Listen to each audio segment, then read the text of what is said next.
Let's get started. I have 10 o'clock here, so let's get started. First of all, let me introduce myself. I'm Peggy West. I'm the organizer of these webinars, and I want to say thank you to everyone who joined today. I don't think we can ever get enough information on project management.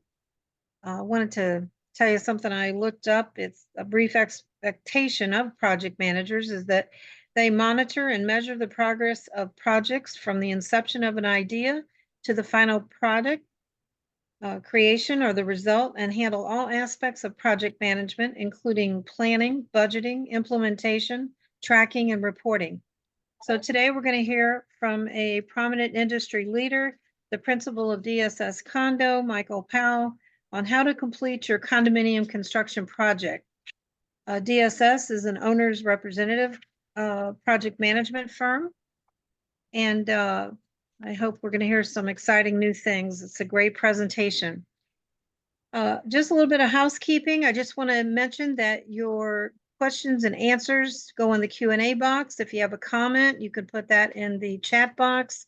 All of our sponsors, if you'd like to put your contact information, you can do so as well in the chat box. This is going to be interactive, so if you have questions, don't be shy. We'll try to get to, or Michael will try to get to all the questions.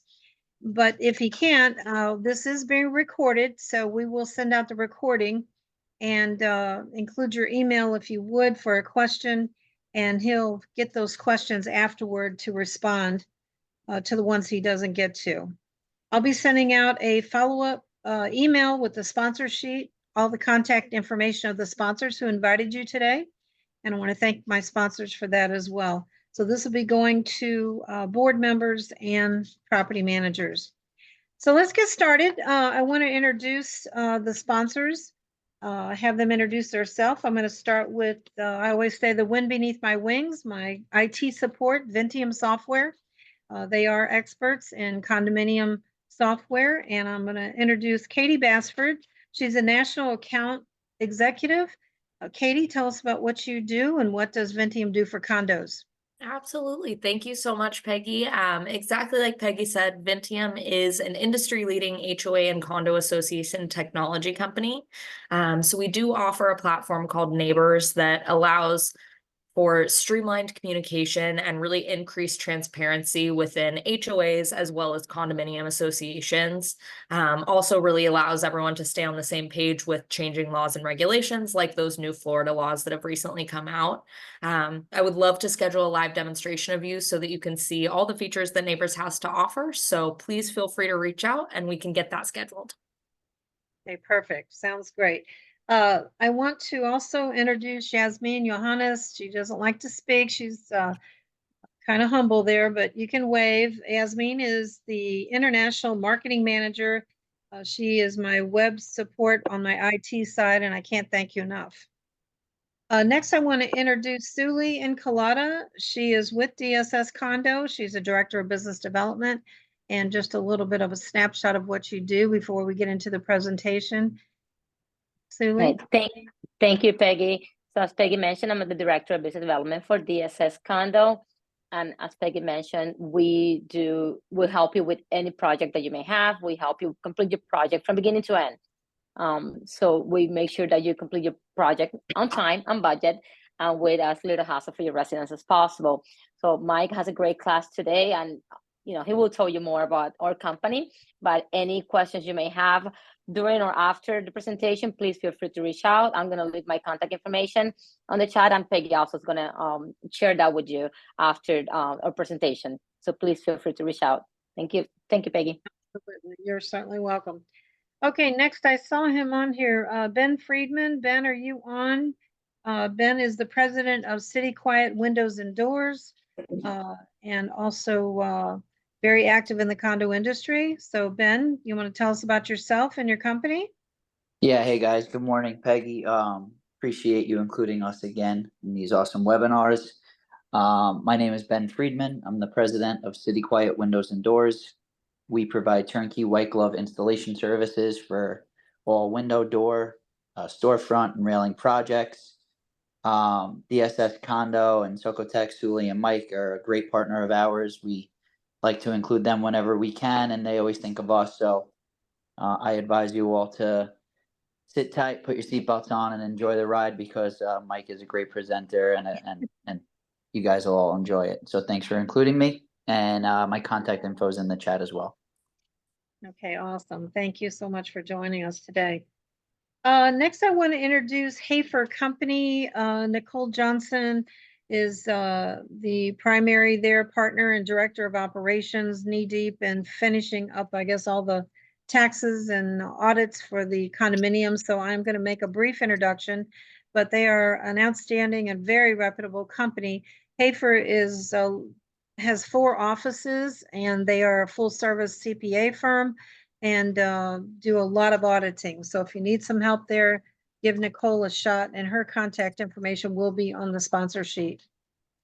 Next, I want to introduce Michelle Sedlowski. She's the Assistant VP. She's with City National Bank. Michelle, tell us about yourself and what you do. Good morning, everyone. Thanks for having me again on one of these webinars. These are always great learning vehicles. I am with City National Bank of Florida. We are the 2nd largest Florida-based bank, headquartered in Coral Gables, and we serve over 4,000 associations throughout the state. We are lending, so should you encounter any loan needs for your projects, we can walk you through that process. I'm always happy to do lending 101 for managers too, if there's any managers on the questions on the loan process, because it can be tasking, but if you start early enough talking to your banks and find the best source of funding for your project, I'm always happy to walk with you on that. So we are a full association services bank, lockbox, reserve accounts, and lending. So I'll put my contact information if you have any questions. I'd be happy to help you. Thank you. Thank you so much, Michelle, again. Okay, next I want to introduce 2 representatives from Florida Paints. I'll start with Heidi Larson. Is she here? I don't think so. So let's move into Daniel DeMeo. Daniel, you want to introduce yourself and tell us what you do for the company, and what does Florida Paints do for condos? Yes, good morning. Welcome, everybody. Yeah, my name is Daniel DeMeo. I am the architectural and engineering rep for Florida Paints. I'm sitting in for Heidi today. She's our business development executive for property management. And the reason why I'm filling in for her, tell you a little bit about what we do, is I connect the dots with the property management and our sales team with engineers, specifically speaking with milestone inspections, help them with their specifications when it comes to unique problem solutions that they need, as well as write their specifications, also head up education. Just a little bit about Florida Paints. We're a privately held company with over 30 locations in Florida. We're actually the largest privately held architectural paint manufacturer that's based in Florida. And we make products that optimize to perform in this particular Florida hot, humid, and very UV intense climate. So we're here to support all your needs, make great recommendations, and help your project from the beginning to the end. Awesome. Thank you, Daniel, for joining us today. Okay, next I want to introduce Vice Painting. We have Maddie Osmond on today. She is the Marketing and Business Development rep. Maddie, say a few words about yourself and what you do and your company, please. Yes. Hi, everyone. Thank you so much for being on the webinar today. Thank you to Peggy and to Paul for having us as a sponsor. We always enjoy sponsorship here. So as she mentioned, my name is Maddie. I'm the Director of Marketing and Business Strategy for Vice Painting. So we offer exterior repaint services for townhomes, condos, HOAs. We also do waterproofing, weatherproofing, pressure washing of your association buildings, as well as common grounds. And we do sidewalk repairs. So if your association is needing any of these services, we would be more than happy to get someone out on site, take a look at your property, and write up a proposal to get your community back on track. And we're based out of Orlando, but we service a lot of other areas. So if these needs are what your association is looking for, please contact me, and I'll put my information in the chat as well. Thanks again, everyone. Okay, great. Thank you so much, Maddie. I do want to make honorable mention of Jean Ponder, the Vice President for Vice Painting, who got involved in these webinars. So please say hello and tell them thank you. Next, I want to introduce a couple of representatives from Status Stratus Roofing, I'm sorry. Chelsea is on, Chelsea Lynch. She's the business developer director, and I wanted to have you tell us about yourself and what you do for the company. Sure. Good morning, all.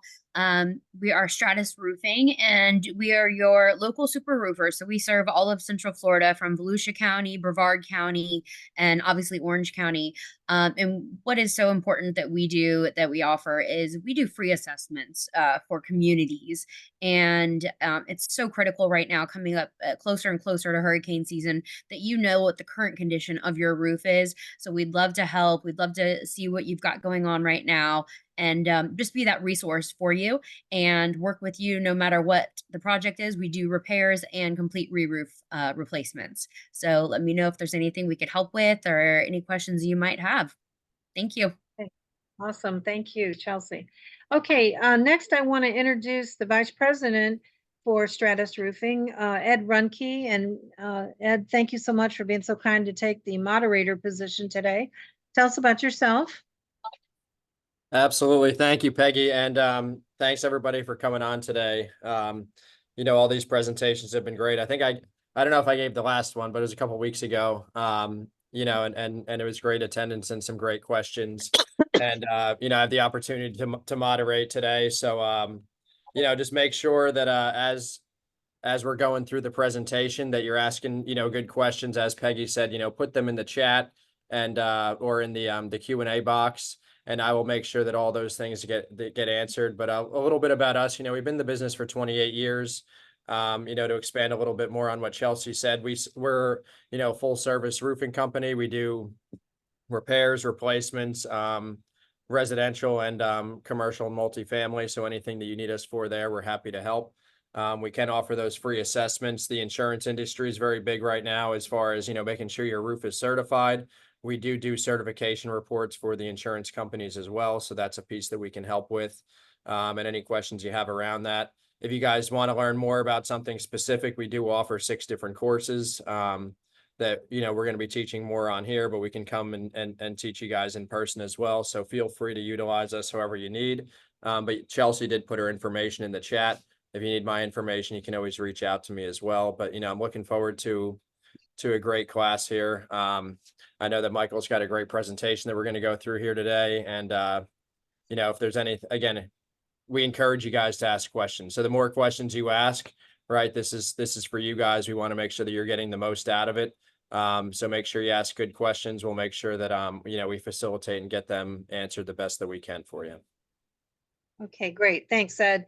I do want to mention that I also work with Beach and Patio Outdoor Living, providing outdoor pool and patio deck furniture for condos. Right now is the time of restrapping. We are the restrapping experts, but we do offer new furniture, of course, umbrellas, cabanas. Oh my. Lastly, I just want to mention that this is being brought to you today by the Overton Network, which was founded by Paul Overton. He's the CEO of Overton Construction.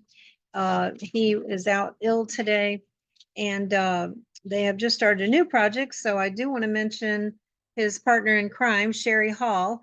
She is the Vice President of Business Development, but they've started a new project and she is not here as well. But with that, I'm going to turn this over to Suli again, Suli and Collada, and you can do your introduction of Michael Pou. I want to thank you and everyone and start the webinar. All right. Thank you, Peggy. And thank you everyone for attending today. So today we have a great class, like I mentioned earlier, is how to complete your condominium construction project. So we have our principal, Michael Pou. He has plenty of experience on the construction side. So obviously he's more than qualified to teach this class. So Mike has been with us for, I think, over 6-7 years, and he has a great background in construction. And he's our principal here at the Socotec. He's also in charge of operations in the DSS side. So Mike, take it away. Yes, good morning, everyone. Thank you, Suli. Thank you, Peggy. Thank you, everybody else. Happy to be here. Excited to teach this class today. I'll enjoy it as much as I enjoy giving it. So with that, let's go ahead and get into it. So the class today is how to complete your condominium construction project. We're going to be going over a lot of items, the different phases of construction, why we're qualified to teach this class. As you can see here in the agenda, the first 3 topics will be, why this class is so important. Obviously, you need to know why we're qualified to teach this class, which is very important, I feel, too, because you want to, make sure that the person that's teaching this class or the individual, the firm, understands construction or the material itself that they're providing to you. We're going to speak about who's who on your project team, that being the team when it comes to a condominium capital improvement project, who all the players are involved. Then we're really going to get into it, that the 4 project phases. That's where I'm going to be giving a lot of information. That's where you may want to take out your pencils, make some notes. Suli will be able to share this presentation with you once the class is over. She can send the PDF to everybody that requested of her.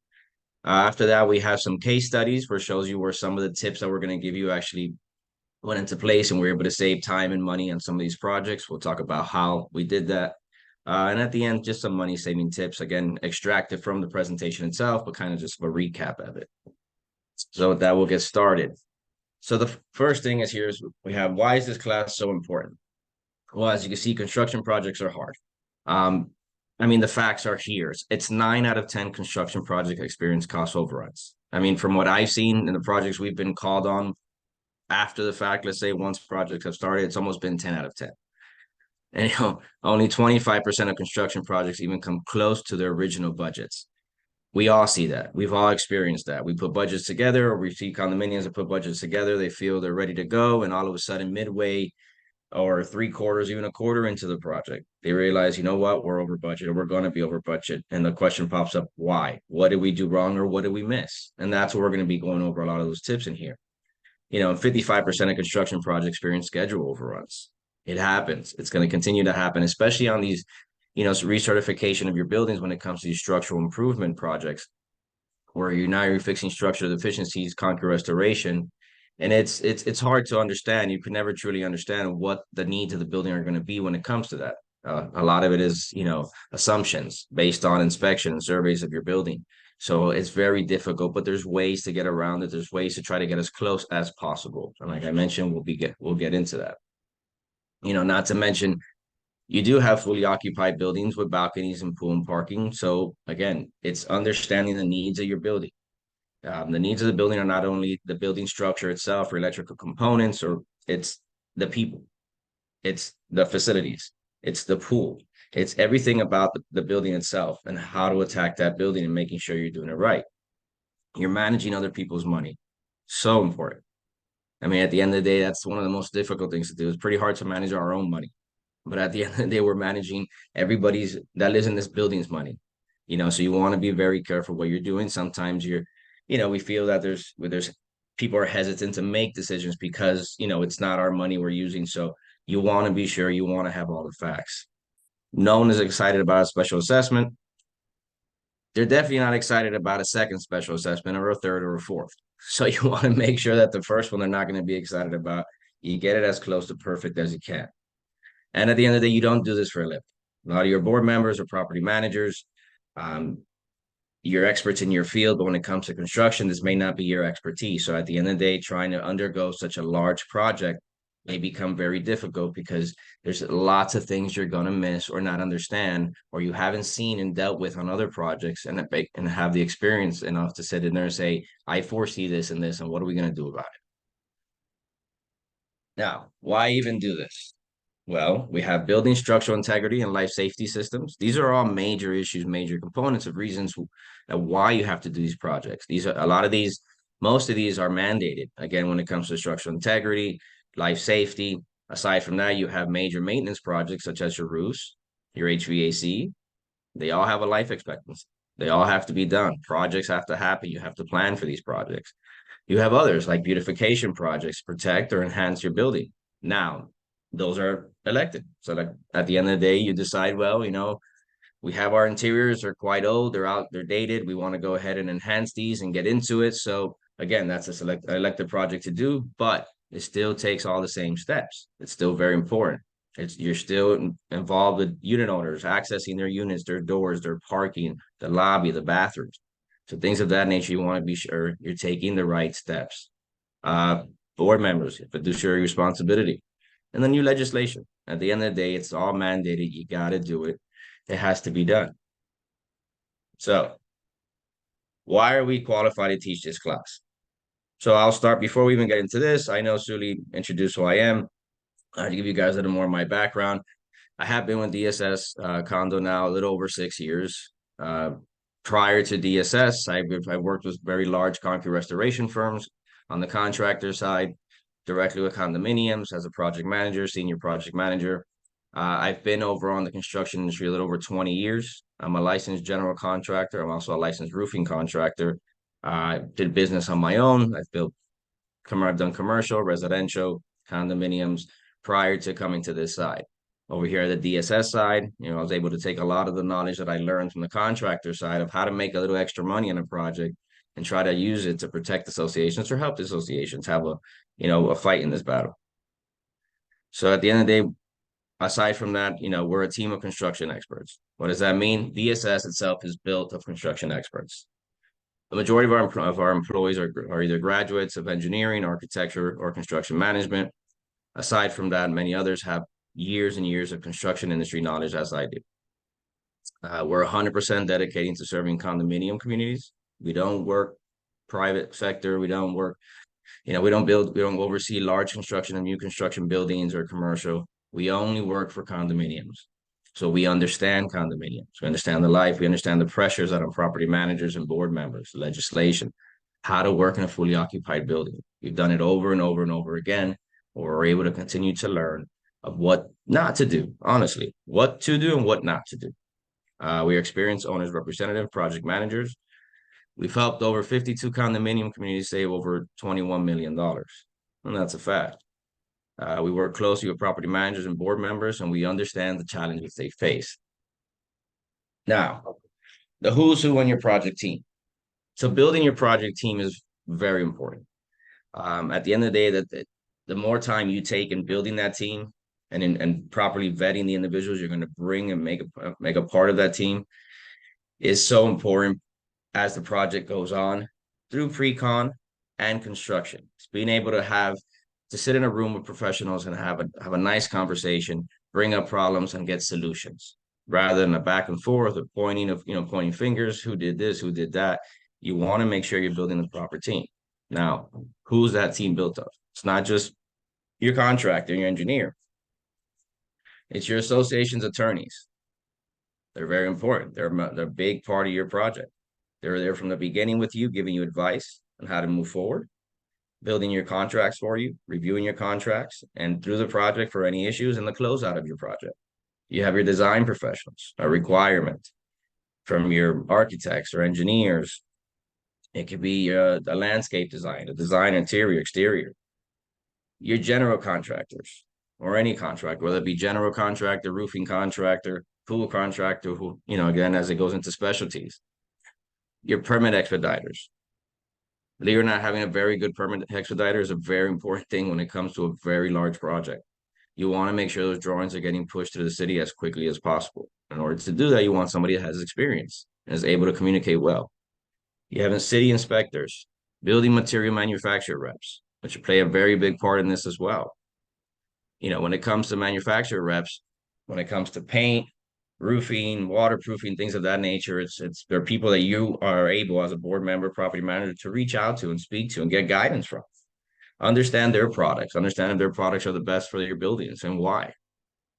You have your bankers. You got to love your bankers. You got to go to them. You got to build those relationships. You can be able to get the funds you need to do the project that you're mandated to do. Now, aside from there, some of the most important people there are the unit owners, the property managers, and the board members. You guys are the most important. You're the one that know your building. You know the needs of your building. You understand it, and you're the one managing the money. So you're the biggest player in this game when it comes to building your project team. Now, not having the project team, the right team, or everybody plays, it's called it nice in the sandbox together, can lead to sometimes catastrophe or things like this.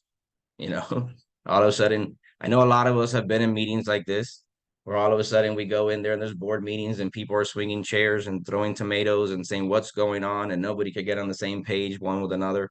and we're trying to figure this out and trying to understand, guys, we just have a question, we need it answered. It's very important to have the right team. Very important to be able to communicate with the individuals on that team.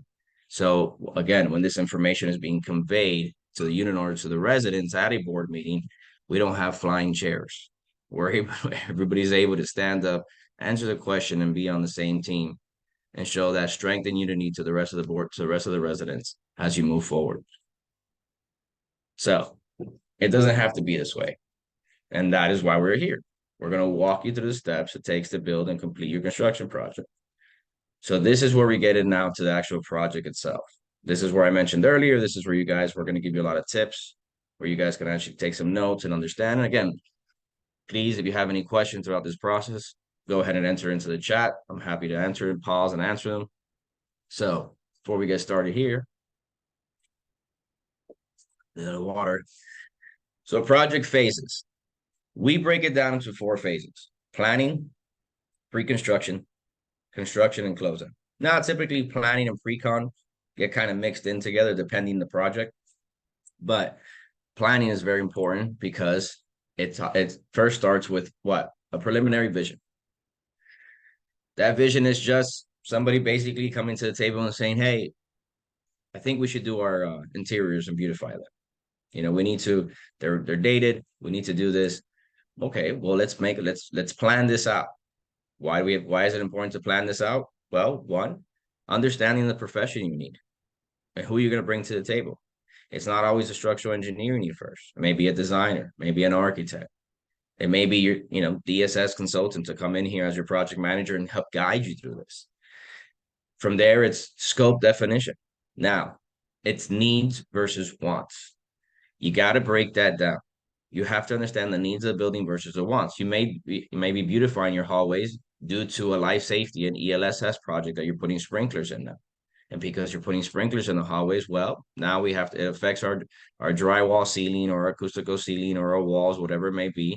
So now we're going to go ahead and, because we're doing this, we're going to beautify. But the needs are the life safety. The need is the HVAC that needs to be adjusted, or electric, or anything that goes along with that. Those are the needs. Those are what you're going to put first, because that allows you to go building your budget and understanding your budget. And at times the wants is what's left over in your project, meaning, we want to have tile. Well, tile may be too expensive. Let's go with carpeting. It's going to look great. And we have the budget to do so. And at the end of the day, the feasibility, can this be done? It's understanding what can and cannot be done.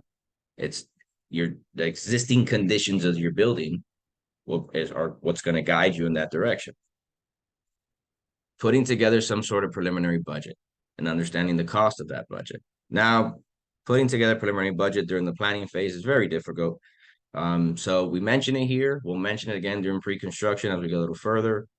When it comes to planning here at DSS, we attempt to put something together. It's very conceptual, very early on, but we do it based on our experience and our understanding of construction, what it'll take, but also based on, again, other information we have. We're on several projects, all sorts of projects, so we see numbers and prices from everybody. So we're able to sit there and really say, well, if you want to do this and this, going market rate right now is X, and we'll put it together for you and at least break down, and we'll build the budget. Now, building a budget means you can literally just build in the items of a budget, including your soft costs, which gets missed a lot, and we'll talk about that in pre-con when it comes to budgets. But putting together a soft cost, your hard cost, and then some contingencies in place, and putting all the line items you need that are going to affect your building. So later on, as you do go developing, getting further on in the construction and the pre-construction phase, you're able to start plugging in some of these numbers, and you don't forget about them. Conceptual project schedule. Again, something we do over here in-house, because we understand once we understand the project that needs to be done, whether it's concrete restoration of the tower, garage, or pool deck, or window replacement, railing, roofing, whatever it may be, we're going to build a pre-construction schedule broken down with all the tasks that need to take place and some time frame. And at the end, again, to give you a very good understanding of how long it's going to take you to get what we call it, that shovel in the ground, be able to start that work and do what you need to do. On your end, again, it's kind of a little more difficult, but you are able to find ways to do this. If you're a board member, a property manager, You have neighboring buildings, you have friends in other buildings. If you're a property manager for a large firm, there's other people, co-workers that work in other buildings that have undergone projects of like the one you're getting ready to do. And they could tell you how long pre-construction took, how long construction took. It gives you ideas, and it's what you need. Go extracting that information from your resources. Conceptual project plan. Basically, that is what we put together and show you, okay, you want to do this project. Now let's talk about how it impacts your residents. What do we mean by that? You're going to do your pool deck. Well, obviously, we need to shut down the pool. If it's an elevated deck and you have garage parking underneath, we're going to have to shut areas down of that. You know, what's the building's threshold for paying when it comes to parking? You know, are you in season a certain time? Are you not? When can the pool be done? Understanding how it impacts the residents, you know, and then that way building a plan that is best suited for your building. It's not just do it, let's get it done and whatever it is. No, there's ways to lessen the impact. It's still going to be stressful to unit owners, you know, to the residents that they're not going to like. It's going to be dusty, noisy, it's going to take up their space. But at the end of the day, it's as long as you're doing what's in the best interest of the residents and you're able to show them that, it helps during the process. Now we enter into phase 2, pre-construction. Well, again, this is at times a mix of planning and pre-construction together. But some of the items we're going to be going over here are design professional selection, very important, design document creation, review of those documents, which is very important. Now, we'll get into the review of documents and some, you know, what to look for, but review of your documents when it's developed by a professional these days, is very important. You want to make sure that it's as specific to your building as possible. What do we mean by that? We mean that, you know, a lot of times, not all, but some of the times you do a concrete restoration project, you hire a professional to, you know, survey your building. When they put it together, they're going to give you what they feel are all the typical type of repairs and some quantities. They're going to put it together based on the size of your building. Well, you want to make sure that that was built specifically for your building. You know, at times we've seen a bid put together for a tower restoration, and in the bid documents, there's a big section for post-tension cable repair. Building's not post-tension. So at the end of the day, we look at that, and some people may say, well, yeah, but it's fine. You know, at the end of the day, you don't have to pay the contractor if they don't do the work. You don't have to pay them for the repair, but you ended up paying them for general conditions on that. You ended up paying a permit fee based on that value, a bond fee based on that value, and you assess your residents based on that value. So at the end of the day, you want to make sure that it's very building and project specific. Contractor selection and contract negotiations. We'll go through some of that. It's very important how to go about selecting your contractor, the right contractor. As everybody says, it's not always the cheapest guy out there. It's the one that's best suited for the project and the one that can prove that they're best suited for the project. Permanent procurement, budgeting and scheduling, which again, I mentioned we'll go over some budgets. I think it's on the next slide. And then material alteration vote, revisions if needed, you know, before contractor selection and going about that. Hey, Michael, you mind if I jump in just for a second there on that last slide? I think it's so important to reiterate too, you know, no, and I love that you're going so in depth on all these different pieces. You think how much goes on in a construction project, right? And Michael, you're doing a great job explaining all these pieces. It's almost impossible for every board member and every CAM to know all the details that go on, right? Every construction project, whether it's roofing or it's general construction or anything that goes on in our space, right? There's so many nuances and details that, you know, we'd gone over a few weeks ago too, specifically on the roofing side, that how can you know it all, right? Michael and his team have the experience here to really go through these details and understand this stuff at a very high and in-depth level. You know, this stuff is crucial when you're doing a big project, right? You talk about doing a big project, and not only are they going to make sure it gets done right, but make sure that you're being cost effective and actually saving money, right? So there's so many pieces to this, and there's so many moving parts. When you have big projects going on, make sure that you have people that you trust, right? And, you know, it's great that Peggy puts together these programs because she vets and puts together a bunch of great contractors that can help you really navigate and facilitate through these things. So, as he's going through these different pieces, really think of some things and how it pertains to you. And while we're here, obviously none of us are going away. Michael will be here to answer questions whenever you guys have them. But as things pop up, don't be afraid to ask questions about this stuff, because it's so vital to make sure that you have one shot at this, right? You have a big project going on, you have your reserves, you have your funding, or you may have to go to the bank to get money.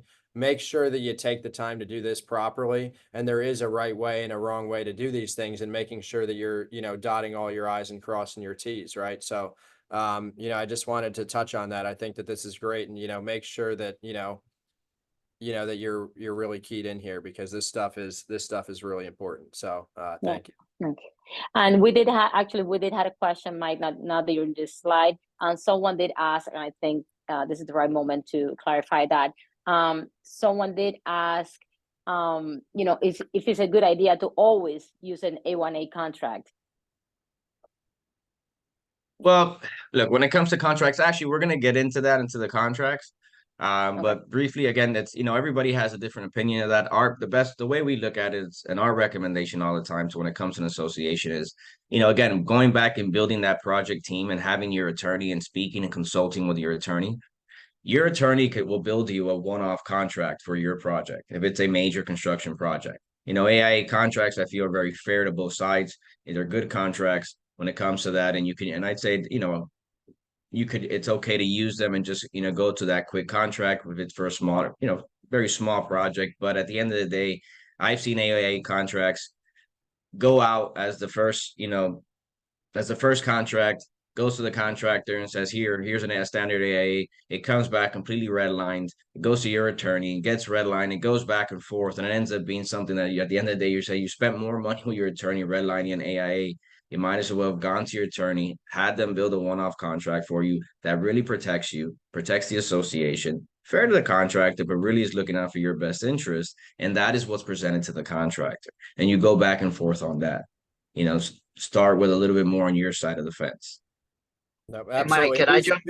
Be specific about what you want too, right? Knowing what you're looking for, and that's a great thing that DSS Condo can do, is help you know what is the project and what's our goal that we're trying to accomplish here, right? So if you know that on the front end, you can make sure that the contracts that are coming in specify those specifics.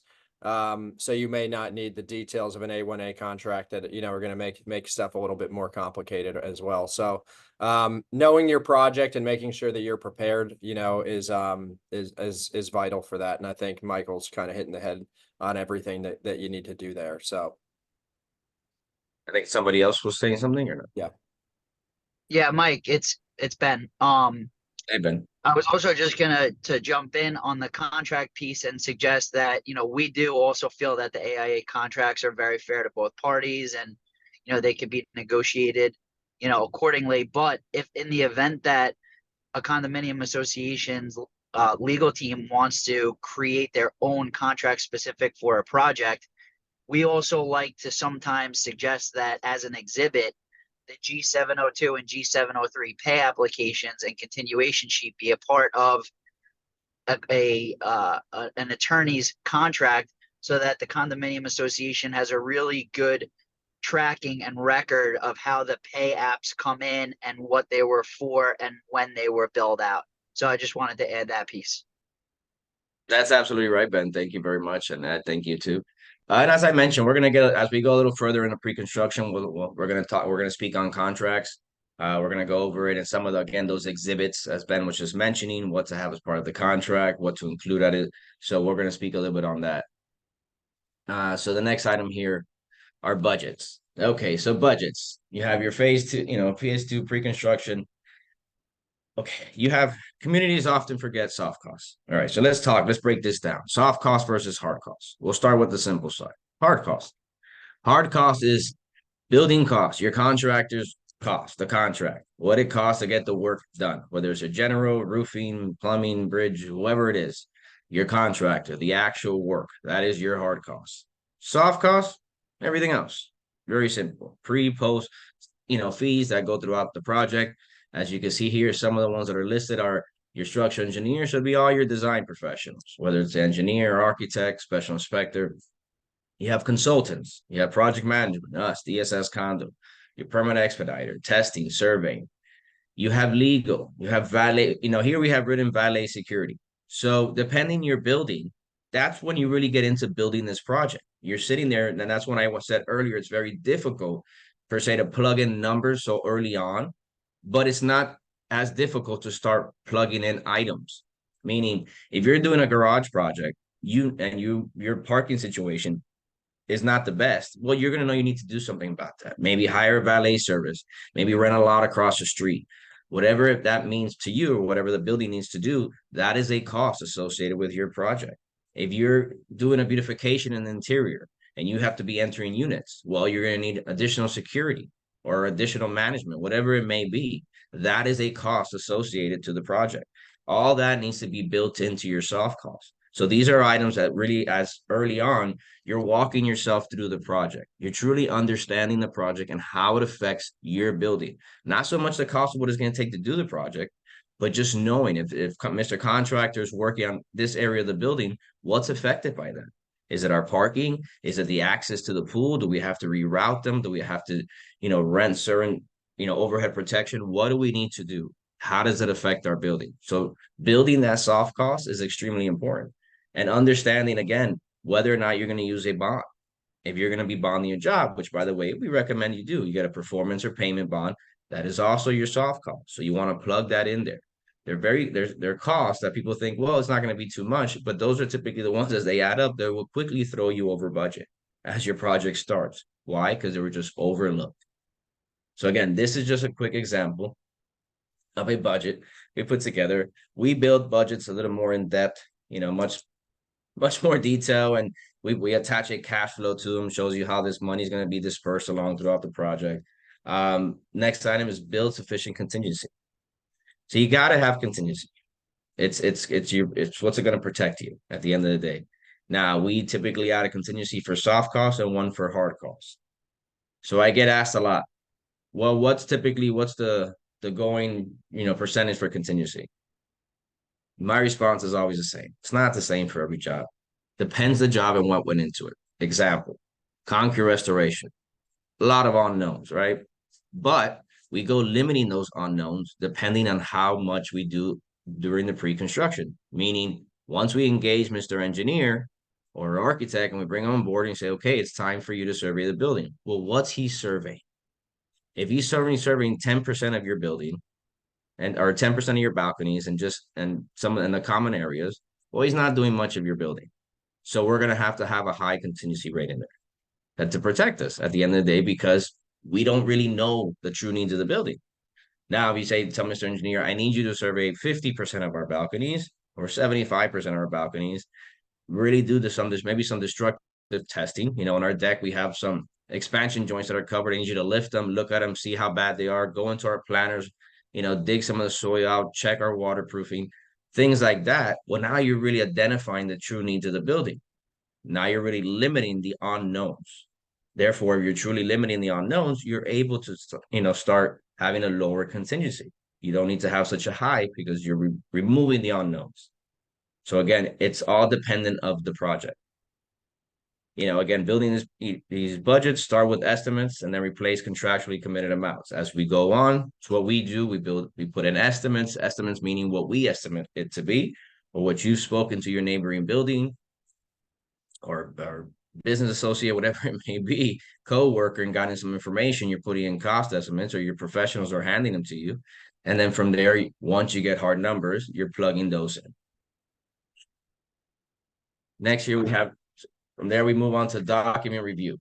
So engineers produce documents or architects produce documents, handed over to you. First item, again, I touched on it earlier, is being very project and building specific. At the end of the day, I can't stress how important that is.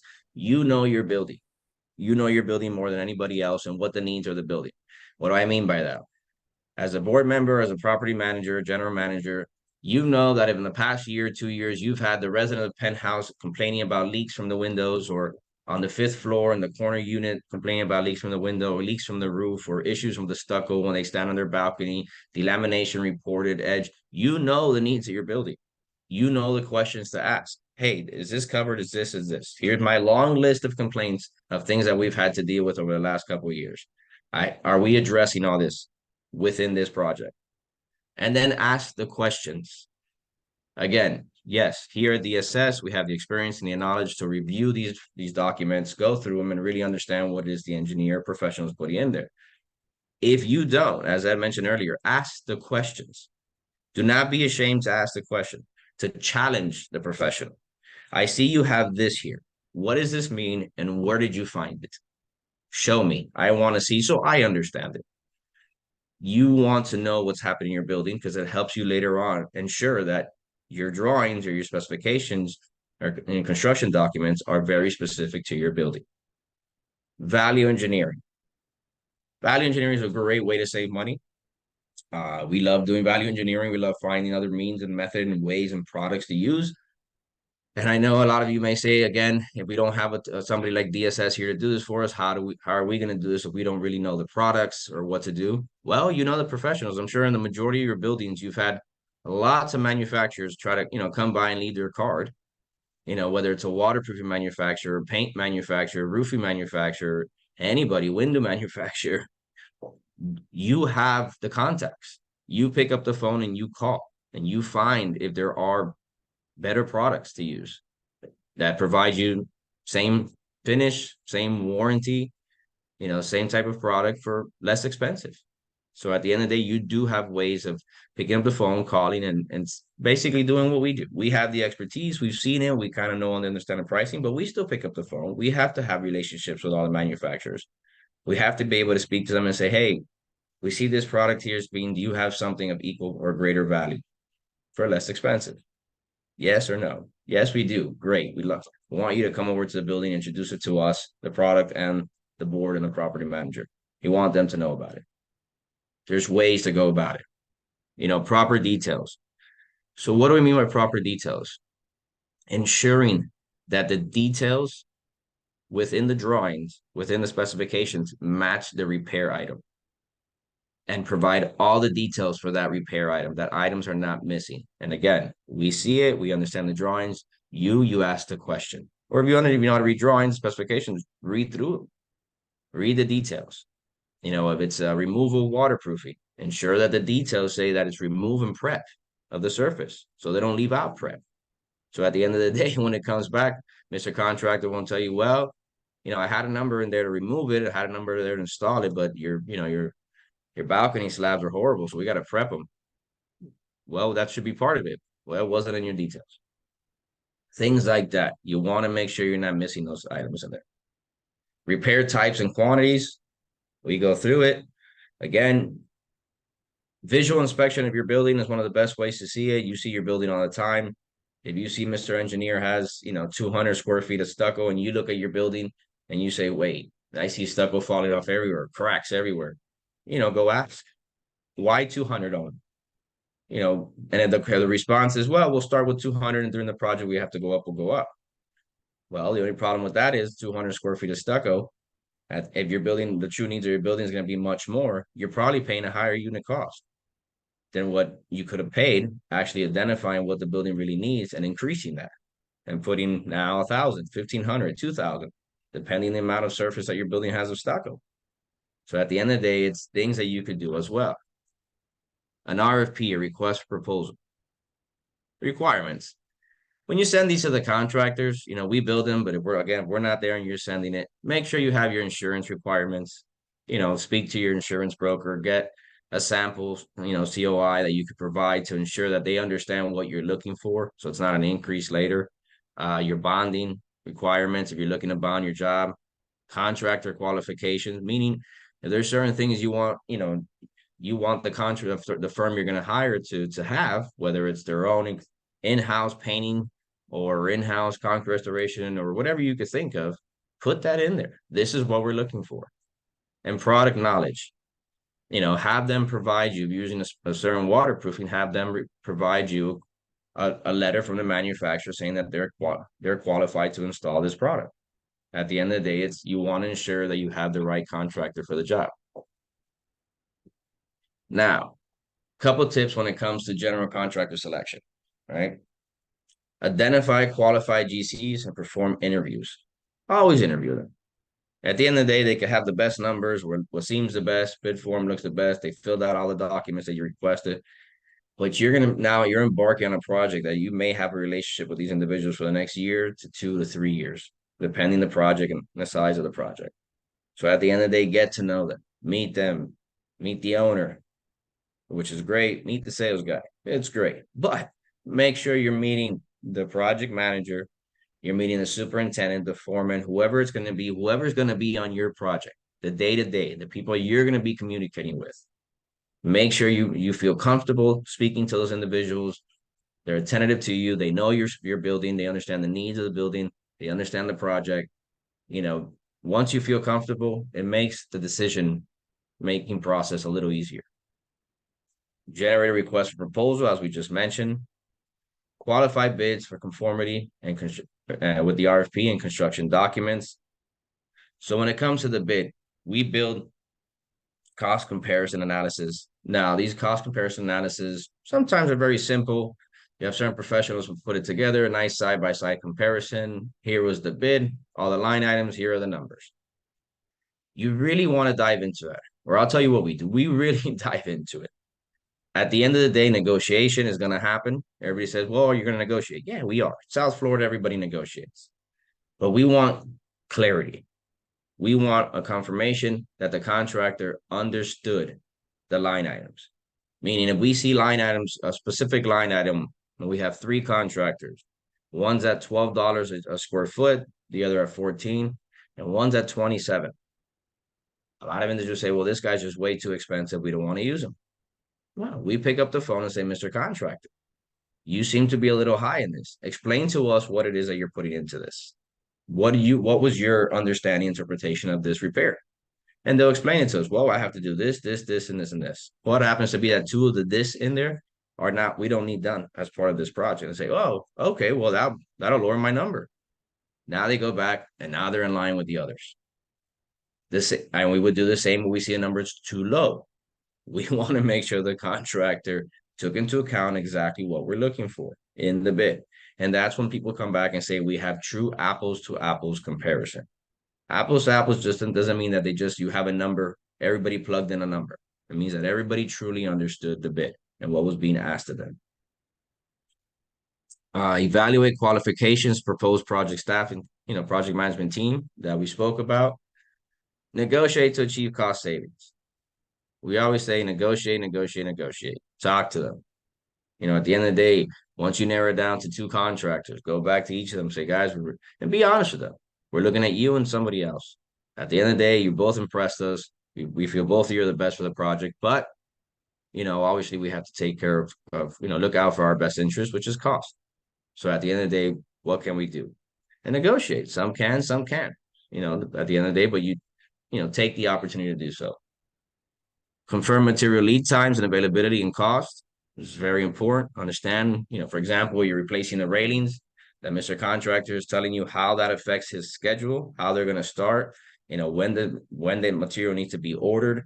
If you're replacing your windows, when the windows need to be ordered in order to get there for it to meet their schedule of the swing stages, the equipment going by, understanding all that and ensuring all that is very detailed and spelled out in their contract. Availability of resources to start the project, meaning staffing. Nowadays, contractors are very busy. You want to make sure they have the proper staff to man your project. Speak to them. What do they plan? What's their plan for your project? Doesn't mean you make the request that I need 10 people in my project. No, you ask them, how do they foresee your project and doing your project? It's their means and method, and you need to make sure that it matches your needs.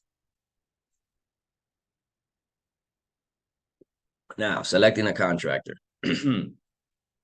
Create a plan to minimize disruption to the community. Discuss that with your contractor, what you're looking for, what their plan is for your building.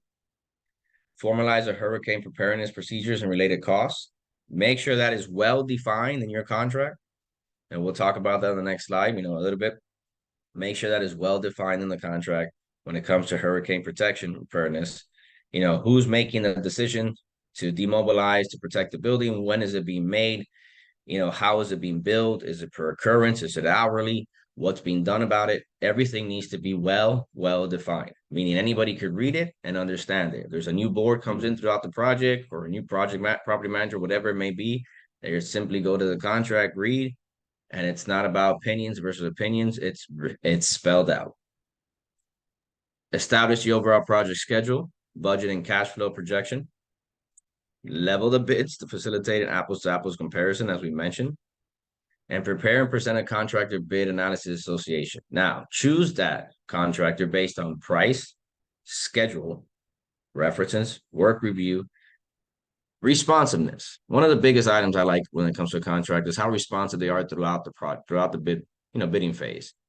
Meaning, we're asking questions for clarity and conformity, and we're just not getting responses, or they get to a point and say, guys, I've answered enough questions. You hire us or you don't. It tells you a little bit about the contract you're getting ready to hire when it comes to construction. You want to make sure they're interested in your project. They're there. They're answering your questions. They're receptive to it, and they're providing proper response. Their current workload and their overall professionalism when it comes to your meeting with them, where you're interviewing the contractor. How professional are they when it comes to that? You want them to be, professional. You're hiring them, call it a pedigree firm that knows what they're doing, has been in the industry. They're getting ready to take on a very large project. They should be very professional. Now, the GC agreement, the contract. These are some do's and don'ts. So do's, have your association draft all contracts. That's what we feel you should do. Again, as mentioned by Ben, you could have an exhibit of the AIA, the 702, so you could have it as backup 701, just breaks it down for you. Or your attorney can include all those provisions within the contract they're developing for you. We just don't recommend that you sign somebody else's contract. Meaning a lot of contractors, professionals say, well, here's our contract. It's very simple, 2-pager, just go ahead and sign that. Don't do that. Create your own. Don't just sign that contract. You could use their proposal as an exhibit to your contract. So their terms are in there, but your contract is going to supersede theirs, and is what you need. Develop a well-defined scope of work and scope of services. Again, the more information you plug into your contract, the better off everyone is, meaning both contractor, professional, and ownership. It's easy to go back. It's easy to review and understand. Keep enough money on your side of the fence, basically retainage. Include proper termination clauses. So you have termination clause in there. You have it for, one of the biggest is for convenience, right? Cause we all know should be in there.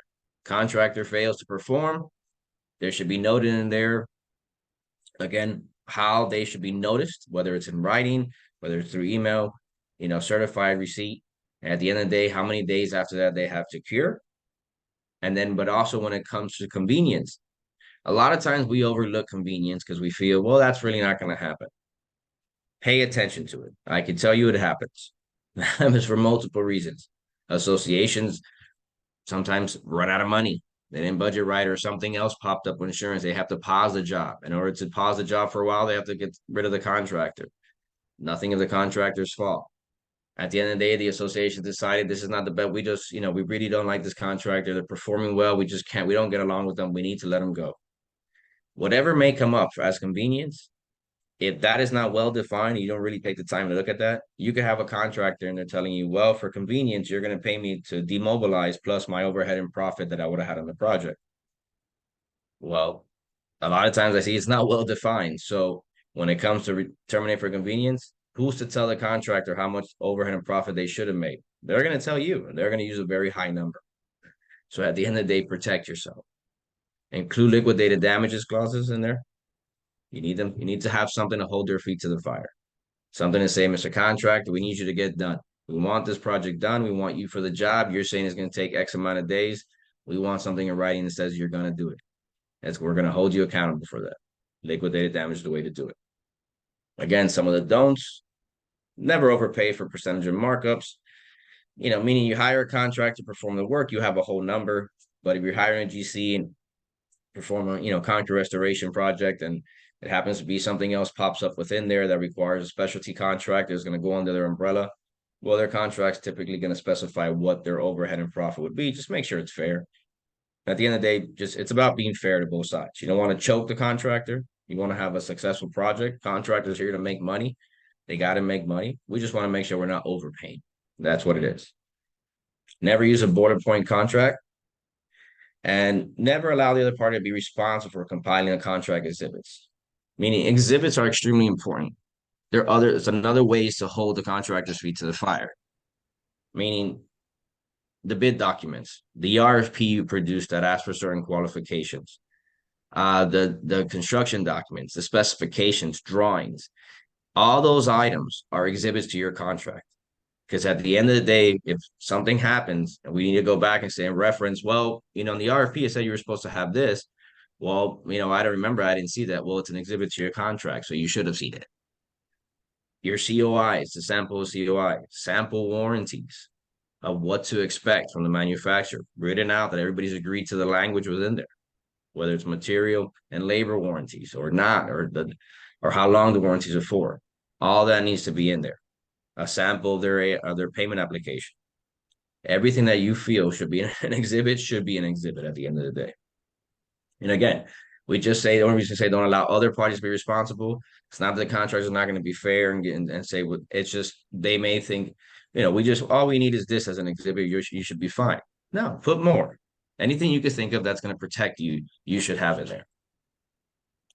Can I Mike, ask a we question? have, I was gonna say we Sure. have a couple of questions, but go ahead. Yeah, let's go for it. yeah, we got a couple of questions. So the first one was from James. He said, it was a little bit a couple of slides ago, but said, is it up to the BOD or the PM to vet the GC on-site employees and subs?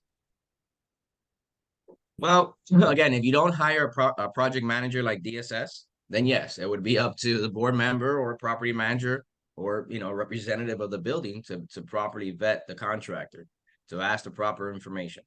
If you hire a company like us, we do that. We have a sheet we send out, has lots of questions of what we need for your building. We make it specific to your building and we ask all those questions and present that to you.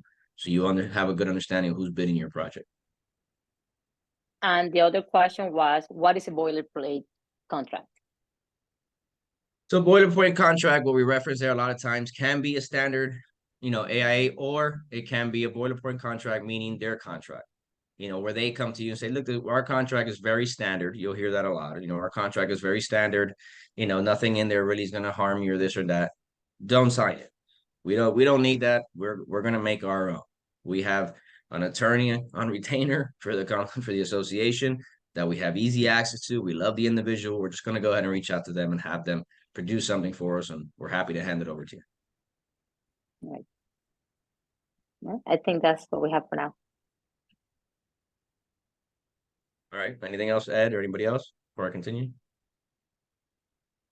Nope. I think that answered those questions. And no, I think, everything that, just to back up, what Michael's saying here is you really just have to do your due diligence on these things, right? And that's the great thing about DSS is that they're going to come in and they're going to do all this due diligence for you.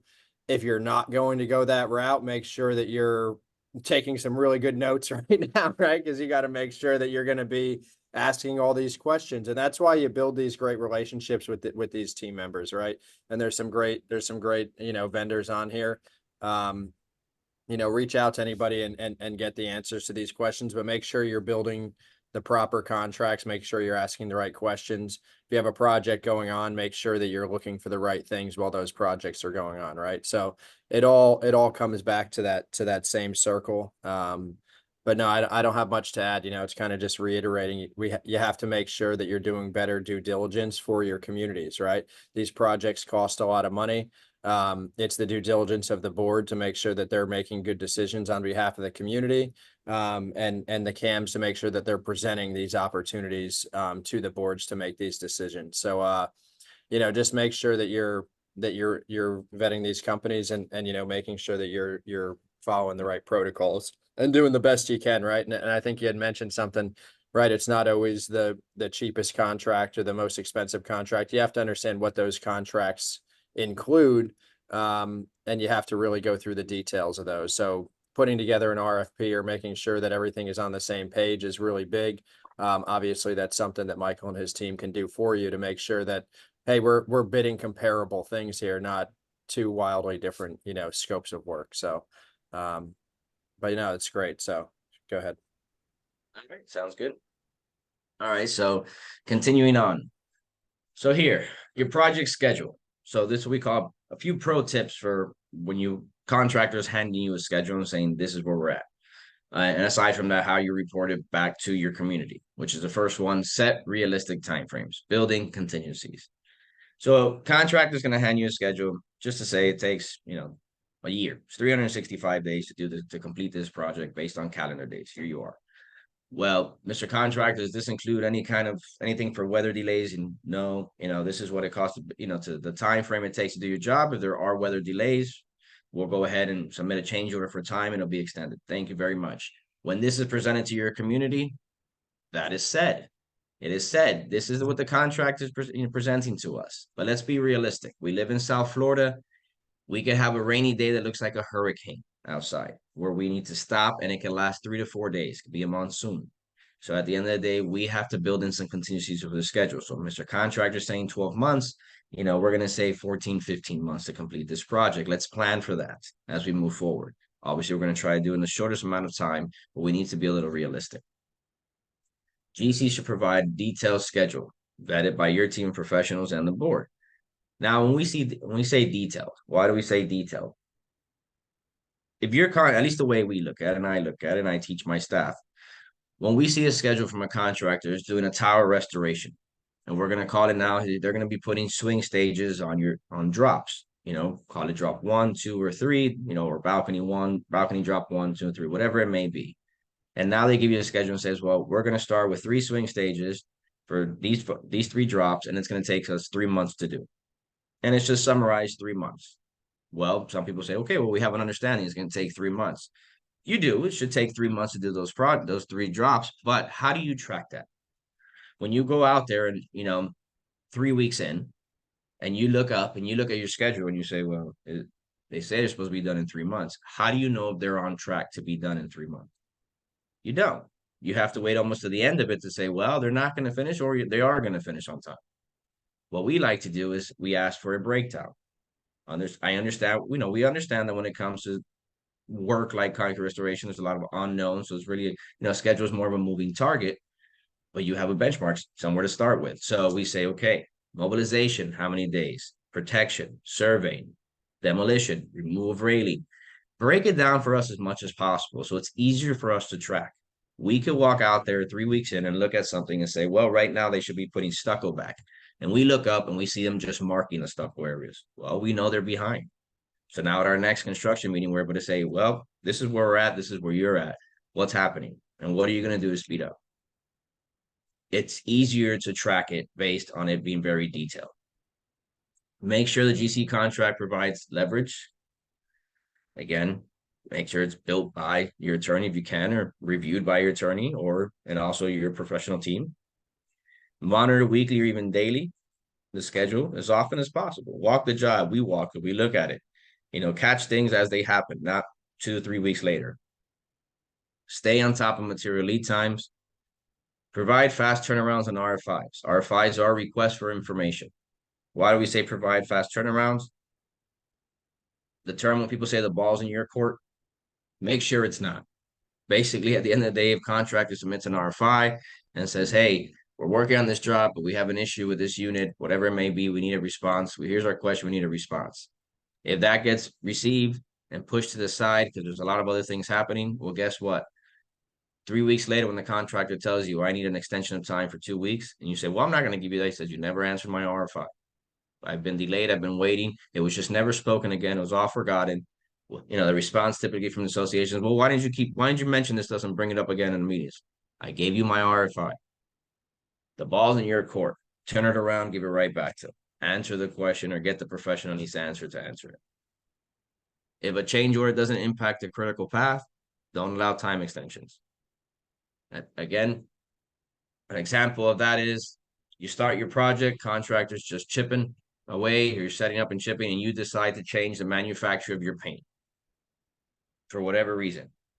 They could give you a change order because the paint maybe is more expensive, but if the paint still has the same lead time to get there, and they decide in that schedule and that change order to add 10 days, there's no reason for it. Make sure on a change order, it's not only the dollar value, it's the days at the bottom. So again, that extends their liquidated damages, extends their substantial completion, and pushes the job along. It needs to truly affect their critical path, meaning it has to affect the project itself. Again, meaning if they're working on your building on their drop, and they continue to go on and 30% into the project, they've exhausted their stucco repairs. And now they're giving you a change order, engineers forecasting again for the rest of the building and saying, well, we're going to need another 1,000 square feet of stucco. Well, when they come in, they give you now an extension of days. It's justified. It says, okay, well, let's understand why, but we do realize you're going to need some days for that. There's extra work. So it's truly understanding that.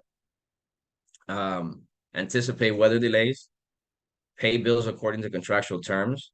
Meaning you have a contract with the contract. They have an obligation to perform the work as per specifications and as per their contract and to the best of their ability.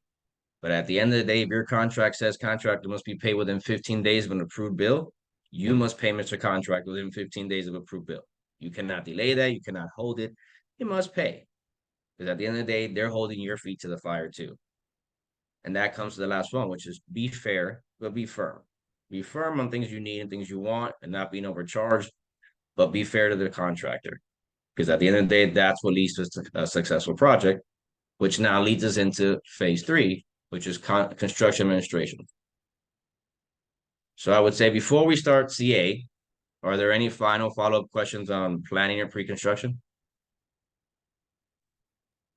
Yes, I had a question, just for my own information's sake, but do you include the board members in these like planning meetings of, or progress meetings? Yeah, so when it comes to planning and pre-con, there's a lot of work happening obviously behind the scenes, not on the site, because it's planning and pre-con. You're planning, you're putting things together, you're meeting professionals on site, but more so everything's happening behind the scenes. So we do set up weekly, bi-weekly, or as needed meetings with the board and property management, keeping them well informed. Because keep in mind, when it comes to what we do, we're here to facilitate the work for you, use our experience and our knowledge on the project to build the best plan for you, and recommendations for you and reasons why, pros and cons to each decision, to give you enough information so the board or property manager, mainly the board, makes well-informed decisions. Now, in order to do that, the board needs to have a good understanding of what is happening in order to make these decisions as time goes on and not delay the decision-making process. So yes, throughout these planning meetings that we're having and talking directly about the building, the needs of the building, and the wants, we are meeting with the board members and with property managers. Okay, and then the other thing that crossed my mind when you were talking about canceling or pausing with cause and all that, is the condominium's attorney consulted? Yes. Again, when it comes to building your contract, our recommendation is the contract is built by your association's attorney, your condominium attorney, your construction attorney. They build a contract with all the provisions and clauses built within that contract. Where, here at DSS, what we do is we review these contracts.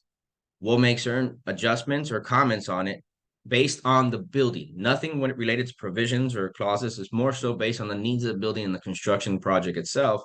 And we'll provide that back to your attorney for their consideration. Keep in mind, they are your attorney. They're your legal counsel. They need to be involved.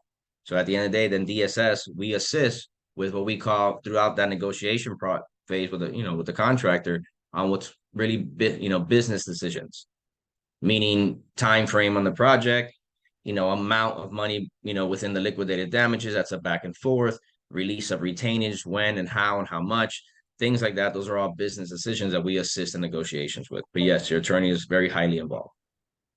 And then just lastly, does that mean that would be a closed formal board meeting? So if it comes, typically the way it works with the attorney is a lot of it goes through email. So, the way we've worked it comes more so attorney drafts a contract, we review, we comment, we review our comments with the board, we present that back to the attorney, we email, we get a revised version that's sent to the contractor, get that red line, goes to the attorney with our notes again, a little bit of back and forth. And then we have a meeting with the contractor where it's ourselves, the attorney, the contractor, and maybe one or two board members. So you don't have, there's really no reason, a quorum, let's say, where they're actually meeting with the contract. We're just having negotiations going back and forth. No final decision is made on a contract unless it's at an official board meeting.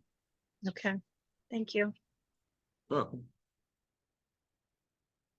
You're right. So CA, what CA?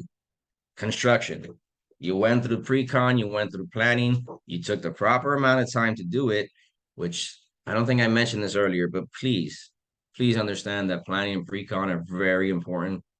It's how you build a successful construction project. Once you get to CA, take the time it needs. I know a lot of time board members feel pressure from the residents and feel we just need to get a shovel in the ground. We got to get through this. We always come back and say, slow down to speed up. Do things right. Take the time it needs. Vet, review, comment, adjust, consider other options. Everything you have to do to be able to execute the proper project and proper successful project. So now we've entered CA. So some of the items here we're going to review and talk about and go over are on-site presence. It's needed. You have people working on your building, contractors working, could be the best contractor in the world, but sometimes they overlook things. They maybe like safety items, the fence wasn't closed, it's not being closed daily, job site cleanliness. At the end of the day, you need that site presence. You need to be able to sit there and say, hey guys, we got this, we got that. Let's stay on top of it. People need reminders here and there. Again, ensure job site safety and cleanliness. Conduct OAC meetings or OEC meetings, which would be owner, architect, contractor, or owner, engineer, contractor. Meaning we host those weekly when we're on a job. We build the agendas, we take the minutes, we distribute the minutes. And at the end of the day, they're very, very important because it brings everybody in weekly so everybody has a clear understanding of what's happened, where we're going, and all questions and concerns are answered. And then we're able to relate that information back to the residents. Monitor progress against the schedule. Again, that detailed schedule. You got to have that detailed schedule where you could go out there and just monitor that progress and actually look at it and say, you're doing a great job or you're probably a little behind. Let's talk about it. Visually inspect workmanship for quality and compliance with specifications. Now, that's not your job or our job. The workmanship for quality, that is our job. We look at it and we want to make sure the finishes look great. It's what we expected. It's what we discussed with the contractor. Maybe it should look like a mock-up that was done ahead of time to show us what the finish should look like. That is part of the association and, DSS per se. Now, compliance with specifications, that's your professional. They're responsible for ensuring that it complies with the specifications they develop. What's your part in that? Is making sure the professionals out there doing that and providing you the reports saying, hey, contractor's billing for this whole section of work completed. Have you inspected that? And have you provided me a report saying that it's good to go? So it's really, that's your part, staying on top of everybody, and would be our part if we were on the job. Manage the flow of information and quickly answer questions, resolve issues. Again, those RFIs, those questions come in, quickly get them out. Control the budget. We'll talk about that in the next couple of slides of how we say what we mean by control the budget. Scrutinize contractor payment applications. We're going to go over that as well. Manage, negotiate change orders. Yes, they're very important. Change orders are going to happen. All these type of large capital improvement projects, because it's an existing building and because a lot of the conditions are unknown, you get change orders. If it's a new construction, you don't really see change orders unless a change of scope or added scope is being put in. These existing buildings, you could only see and understand so much until you open. Once you open it up, you find everything else. And then report on progress to the community. We do that by providing weekly newsletters that go out to the community, showing where we're at, where we're going, with some illustrations, some photos, keeping them well informed, how it affects them, what they should be looking out for, how long certain areas are going to be closed for, when they should projected to be open. We update that weekly. And then we also offer monthly town halls where we do presentations like this about the project. We get it in front of the community. We answer all their questions. We show them where we're at and where we're going. They're always going to have concerns, but we've over the years realized that when it comes to communication, it really helps. Communities and residents get an uproar when they don't understand what's going on. There's always going to be some, depends the building. We all know who those individuals are. But for the most part, the more information you give them, the less they have to be worried about. They have a better understanding of what's happening. I think I skipped a couple. I don't know why I did that. What's going on here? Give me 1 second, guys. All right, here. So the next one. All right. Phase 3, controlling the budget. So, as we mentioned, controlling the budget. Thorough planning, scrutinizing change orders, and payment applications. So, controlling the budget, the first one, thorough planning, as we mentioned. Planning pre-con, very important. How does that help you with the budget throughout the construction? Well, you took the time to assess your building. You ensured your specifications were specific to your building, your needs, what you're looking for. You asked a professional to survey more areas of your building and uncover more areas. So by doing all this and taking all these steps and building the proper, call it contract agreement with your contractor and holding their feet to the fire, you're limiting the amount of change orders. So therefore, you're controlling your budget. You have more control in your budget because you had a thorough planning. You have less control when you just speed through the process. Scrutinizing change orders and payment applications. Yes, it's another way to control the budget. By scrutinizing, we just mean review. Well, rubber stamp, review. Your professional should be reviewing it. If we're on board, we review it as well. If we're not, we ask that you do. You look at it, see Mr. Contractor's billing for certain items within his payment application. Ensure he can, meaning if he's billing general conditions 2 months in at 50%, look at his contract. Was it supposed to be divided throughout the project? If yes, then mark that up. You can't bill me this much. Your contract says so. If he's billing for work, make sure the work he's billing for has been done, has been inspected. You've got a report from your engineer saying, yes, this is done. You could pay this. If it needed to be inspected by you for quality of work that you have, make sure you're doing that with the payment applications. Change orders. Again, you're going to get change orders, but when you get them, review them. Review the item, the means and method, the value, and the days. Get into it. Ask questions. Ask the questions of the professionals. Does this seem accurate to you?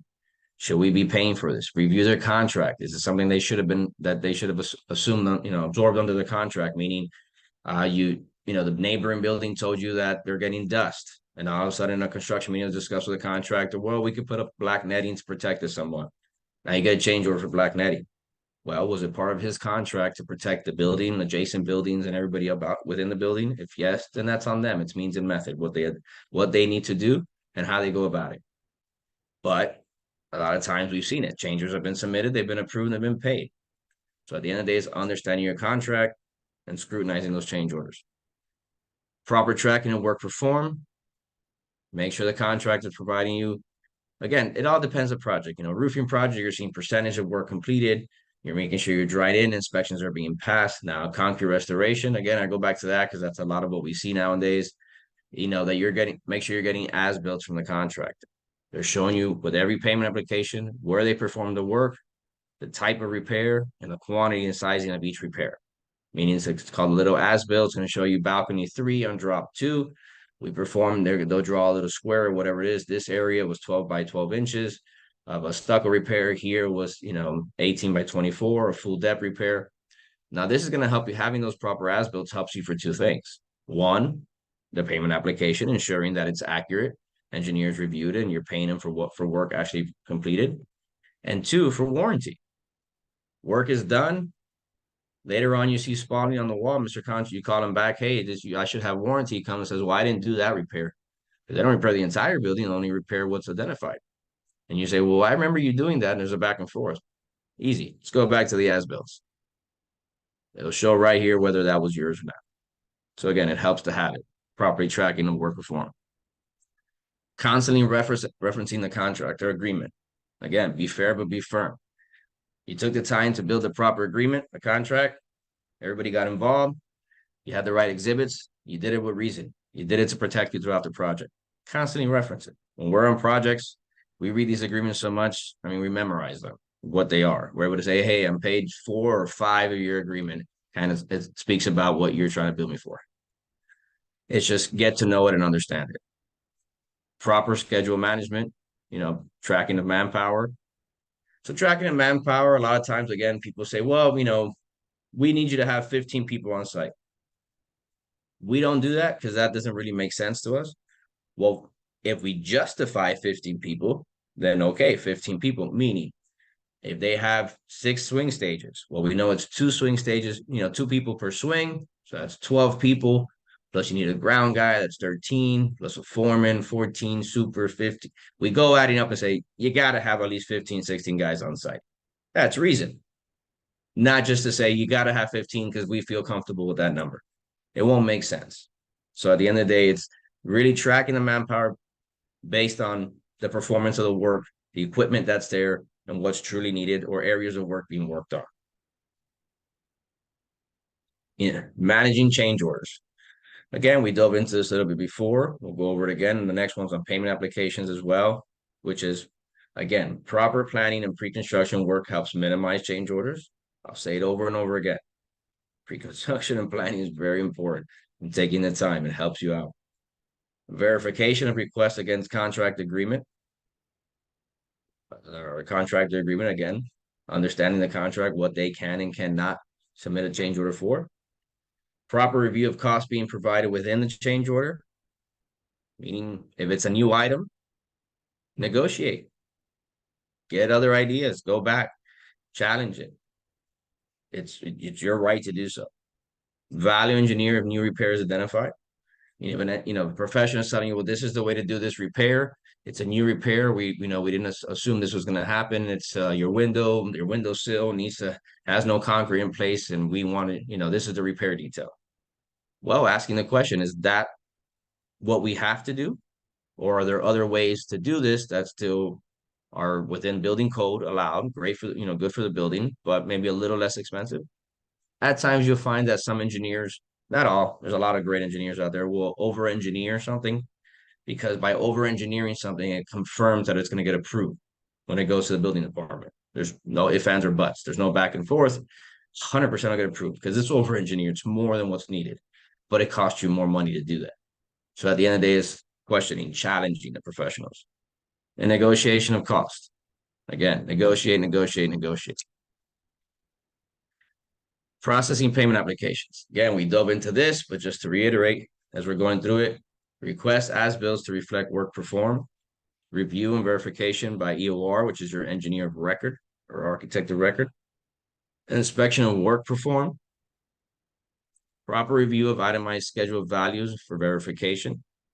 Now, your schedule of values is broken down in your payment application. You have the 701, 702, the Gs. You're going to have it broken down there at 703 of what it is.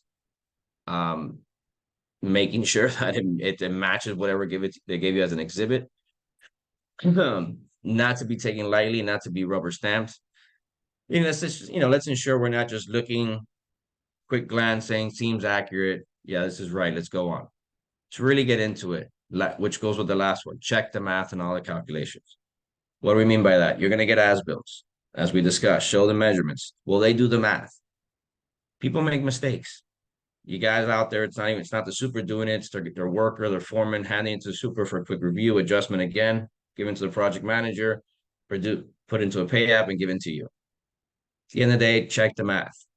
Sometimes they make mistakes, and sometimes you find thousands of dollars in savings in those mistakes. Construction administration, just a recap. Inspect workmanship for quality and compliance with plan specifications. Monitor the progress against the schedule. Manage the flow of information so questions and issues and problems resolve quickly. Control the budget by managing change orders, audit payment applications. Very important. And extremely important as well, keep the community well informed. At the end of the day, we do it. We see the necessity for it and the need for it. You got to do it too. Now, phase 4, one slider, closeout. Again, often overlooked. And what's overlooked is the importance of closeout, meaning monitor progress of final inspections, that they're done. You have every inspection done, no open permit. Inspect all components of the completed project to confirm compliance. Make sure your professional has done that. And you have a final release, a final letter saying all work is done as per compliance specifications. We're happy. Here you are. They've assumed now responsibility for liability for that, saying, yes, we reviewed it all. It's done. Create a punch list. Punch lists are very important. Make sure you involve all the players, meaning the contractor, the professional, DSS, if we're there, the management and board members. So we're It's a milestone thing. You walk it with everybody, you inspect everything, you generate one very large punch list, and you say, guys, here we are. This is where we're at. This is a punch list. Let's get it done. So there's no back and forth later on. You created one by the engineer, but later on, management created one, later on, board created one. It goes on forever, and it's a back and forth. Control final payments and release of liens. Make sure you have them all. You want no liens on your building. You need final releases before any final payment is made. Ensure product warranty requirements are met as per contract exhibits. Again, they give you a warranty at the end. You compare it to that exhibit you had in the beginning. Make sure it's the same and say, yes, we're comfortable. If not, we want what's in our exhibit. Proper closeout of open permits. An organized repository of project documentation is extremely important. Guys, we put it all together. We hand it to you on a little zip drive. We're very OCD about our files, but you should have everything documented, stored for later on to come. It's very important for warranty issues. If another project goes to happen, it'll save you time and money by showing the new professional what was done. Very important to have that. Report on final progress to the community. At the end of the day, let everybody know the work is done. We're moving on, and we're done with what we got to do. The slides moving on from here are just some case studies, but before we get into that, the presentation is actually done. So see if there's any questions. Are there? Actually, I don't see any additional questions. I have a on the chat. comment. Excuse me, I have a comment.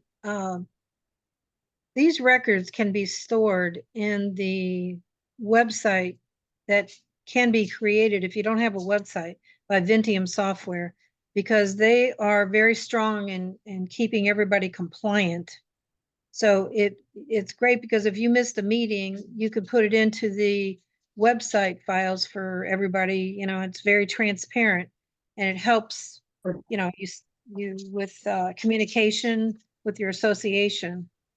So I just want to mention that. Yeah, it's Absolutely. always great to put it on the community website for, you know, for the future reference.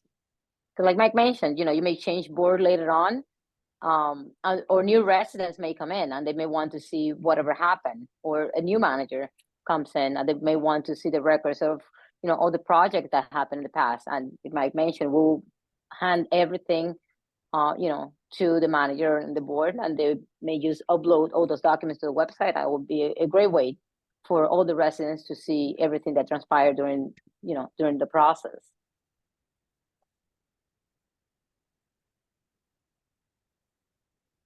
So Any Mike, other yes, questions? you can move on to the case studies, as we don't have any questions at this moment. All right, so just a couple case studies, just to show you how some value engineering or some of the work we do and the proper, you know, taking the time has helped. Here's one. It's Solimar Condominium, Surfside. We got on this project. We're now full into construction administration, working on 2 towers at the same time. Construction is going pretty great at this time. Little issues have come up here and there, but for the most part, we took into account a lot of the items during pre-construction. But some of those items were value engineering of the proposed waterproofing systems. Now, as it goes on, it wasn't just the systems that were being originally presented. And actually, let me set the scene for you real quick so you understand. We came on the project. We were handed the ownership already had hired an engineer. Documents have been produced, have been bid out, and bids were received. We were hired on and we were asked, well, we already have bids. We just need you guys to get us to the finish line and just start this project. We said, well, first thing we need to do is review your bid documents, inspect, you know, look at your building, understand it very well, and see if there's any comments we feel should be addressed prior to, hiring a contractor, engaging a contractor. Said, well, we know, but don't take too long. We need to slow down and speed up. It's our process. Let's do it. So we did. And in reviewing that, we realized a couple of things. One, again, able to value engineer the proposed waterproofing system, which got them the same system that their type of system they're looking for.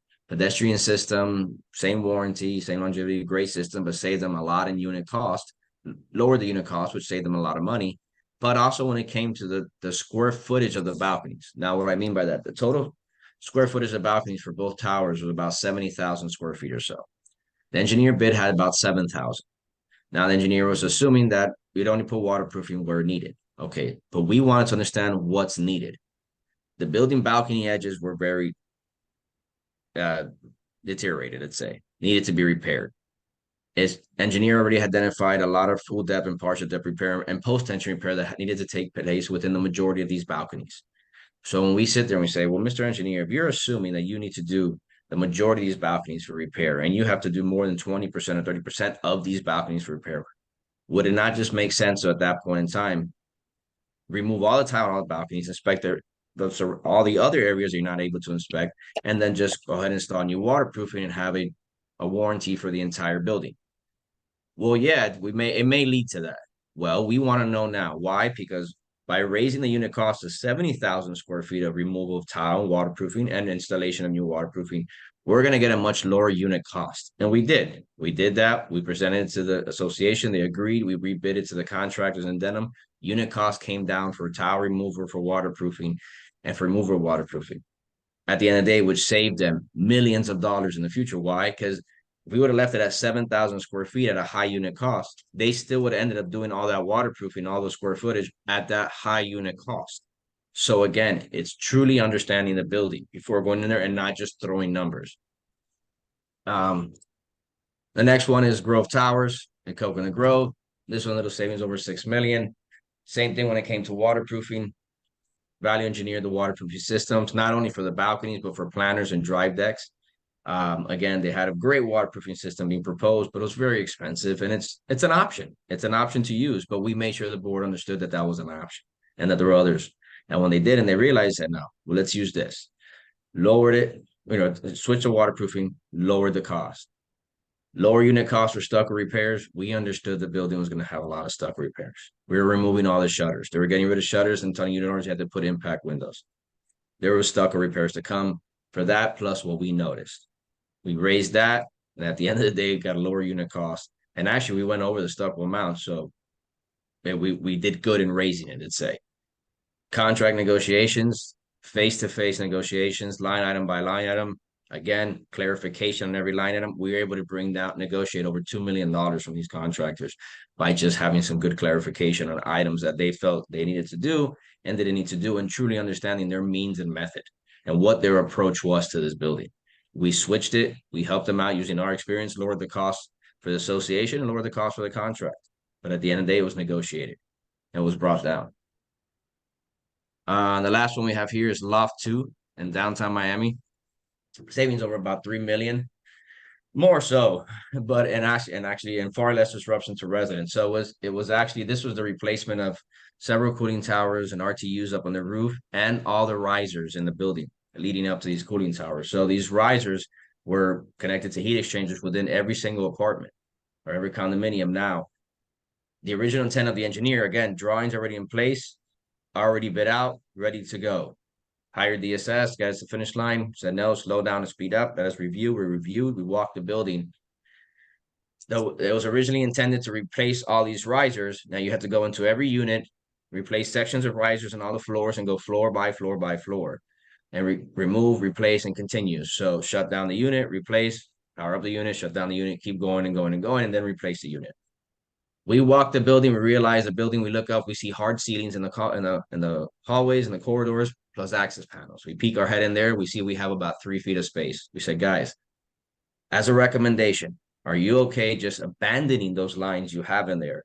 And we'll run all new lines through all these corridors hidden inside this attic space that you have, this soffit space, in the plan, I'm going to say. And then we'll run it outside the building on through the floors, connect, and run straight up and down out there. And not only can we do that, but we'll upgrade it to copper lines. So they look better outside, they last much longer. At the end of the day, it's a lot more expensive, but I think going this route will save you some money and less disruptive to the residents because we're running all this pipe without shutting down their units. We're just tapping in later on. We did that, put an addendum, got the engineer to agree to it, redid the drawings, re-put it out to bid, and just in that, saved over $3 million when the bids came in, plus we upgraded to copper pipe. So it's really taking the time to understand the building and the needs of the building and what can be done, and not just go based on what was done on another building and what's typical. Again, those are all our case studies there. We are done now with the presentation. So if there are any other questions right now, I'm happy to take them.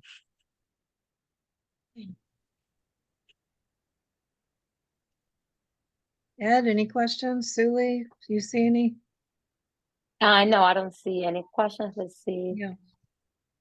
Okay. Okay, so I just have, so James says if utilizing DSS services, do you archive all the information of every step and present it to associations, either as the project transpire or at the close? Sorry, what was the question, Suli? I'm looking at the So I chat guess too. he's Sorry. asking, yeah, no, it's on the Q&A. Oh, okay. Okay, sorry. So it's if utilizing DSS, do you archive all the information of every step and present it to the association, either as the project transpires or at the close? Yes, we keep all the information. We house all the information. As I said, very OCD about how we save the information, broken down file by file, folder by folder. We present that information to the board as time goes on throughout the project at their request as needed. Keep in mind, we're giving them reports, so they're getting a lot of information in reports that we're handling them on a monthly basis. But at the end of the project, it's handed to them a little USB zip drive where they have it there. We give them hard copies if they want to, whatever they want, and we store it on our side so they come back to us later on to ask us. That it? Yep, that's the only question that we have. Michael, besides thank you, all I can tell you is OMG.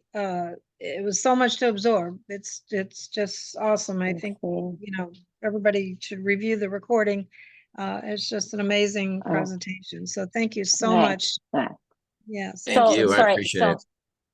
Someone did ask, not for you, Mike, but someone did ask, how do we get your CEU? So I will be uploading your credits. Make sure that you did provide your CAM license. And I will be uploading the credits sometime by the end of this week or beginning of next week. You should be seeing it. The DBPR, I know it takes about 48 hours after we upload it, hopefully within 48 hours. Sometimes it takes a little bit longer, but I know it's within 48 hours that they upload it to your account. So in about a week, you should see it within your account. Okay, no need to put your CAM license in a chat box right now. When you registered, you had to put it in to register to be able to get a link to sign on. So Suli, you'll be provided with an entire list of everybody with their CAM numbers. So, but thank you to all my sponsors as well. I do want to mention the next couple of webinars that are coming up, starting with tomorrow, May 1st, from 12 to 2 p.m. I have United Professional Engineering making a presentation on concrete restoration and also some of the law updates on the milestone inspections. On May 15th, I've talked about this before, I'm having a hurricane summit. So we're going to have 2 one-hour presentations. One of them is an HR presentation by Roof Management Solutions, Business Envelope Company. And the other one is by Best Roofing. And then I have 4 or 5 different panelists that's going to speak on different topics related to hurricane preparation. And then the last week of May, which is always the last week of every month, I'll have another Overton network presentation that's under planning right now still. So, but thanks again, Michael and Ed, for hosting this, and all the sponsors. See you next time. Everyone. Thank you, Peggy. Guys. Thank you. Bye-bye.